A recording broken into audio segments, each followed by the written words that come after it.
Bonjour à vous. Aujourd'hui, nous allons vous présenter la façon de créer des groupes de travail à l'intérieur de JES pour continuer vos demandes d'entretien préventif.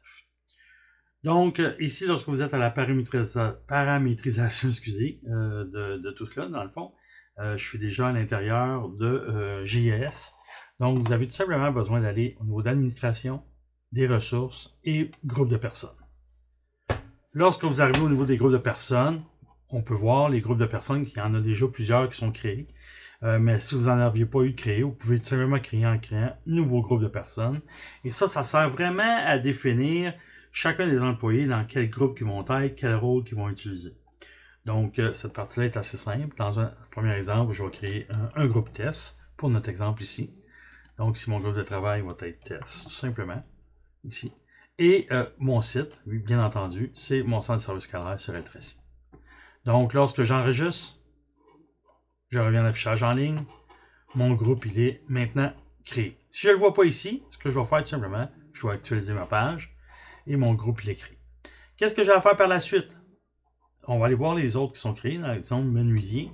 On voit ici que j'ai les zones menuisiers qui sont à l'intérieur de ce groupe-là. Donc, je dois faire la même chose. Je dois aller dans Test, dans mon groupe. Donc, je m'en vais à l'intérieur et tout simplement, nouvelle ligne pour ajouter les employés qui font partie de ce groupe-là. Dans un exemple ici, si je m'en viens ici, je prends Annick dans un exemple, je pourrais tout simplement dire, bon, ben, j'ai un nouveau groupe d'employés et fait partie de ce groupe-là.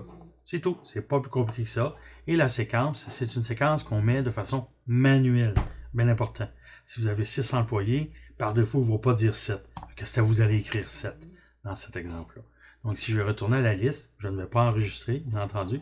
Mais si on voit que j'en ai plusieurs, donc j'aurais pu simplement aller là. Et là, ce que je vais faire, tout simplement, je vais aller dans mon groupe test.